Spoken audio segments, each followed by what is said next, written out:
এতিয়া চোৱা কি কহিবৰ আইনৰ কথা পুলিচৰ কাম কৰিব।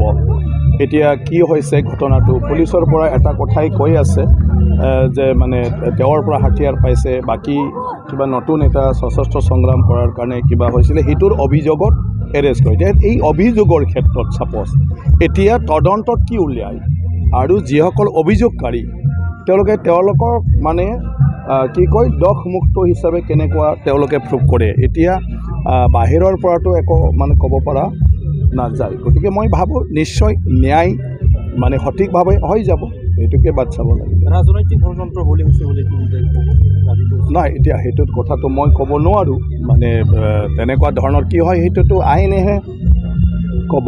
এতিয়া আমি মানে কোৱাটোৱেই উচিত নহয়, এতিয়া আমাকো সোধাটোৱেই উচিত নহয়। এইবোৰ ব্যক্তিগত জীৱনৰ কথা, কোনে ক'ত কি কৰি আছে কি কৰি থকা নাই তাকতো কোনেও একো ক'ব নোৱাৰে। কাৰণ এতিয়া চোৱা মইতো স্পীকাৰ হৈহে আছোঁ, গতিকে মই বিধানসভাৰ কথা সুধিলে মই জানিম, কিন্তু মোৰ ঘৰতো কি কৰি আছে কোনে এইটোও ময়ো নাজানো। গতিকে মই ভাবোঁ আইন আছে, ন্যায় চবেই পাব। গতিকে সেইটোৰ বিষয়ত মানে কি কয় দোষী যিটো সাব্যস্ত কৰিছে সেইটোৰ ওপৰত তেওঁলোকেও মানে কি কয় সঠিকভাৱে প্ৰমাণটো দিব লাগিব। যাক দোষী সাব্যস্ত কৰাইছে তেওঁ নিজক দোষমুক্ত কৰাৰ কাৰণে এটা প্ৰমাণটো দিব লাগিব। আৰু সেইটোৰ কাৰণে আমাৰ আইনী ব্যৱস্থা আছে, সেই আইনী ব্যৱস্থা মতে ডেফিনেটলি মানে কি কয় ইয়াৰ এটা মীমাংসাটো ওলাব।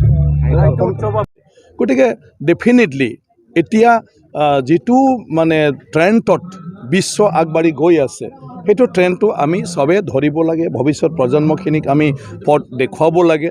গতিকে এতিয়া সেইটোৰ কাৰণে তেনেকুৱা ধৰণৰ যিটো জীৱন আজিৰ পৰা মানে কি কয় 20 বছৰ 30 বছৰ আগত ল'বলগীয়া সেই সময়ৰ চিটুৱেশ্যনটো বেলেগ আছিলে।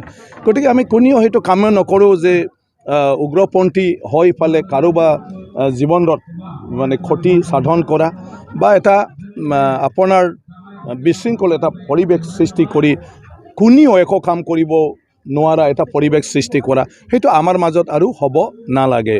কাৰণ এটা উগ্ৰপন্থী সংগঠন থাকিলে তেওঁৰ দাবী থাকিব, দাবী থাকিলে এক্টিভিটি হৈ থাকিলে বজাৰ এইবোৰ বন্ধ হ'ব, খেতি বাতি এইবোৰ বন্ধ হ'ব, লিখা পঢ়া চব বন্ধ হ'ব।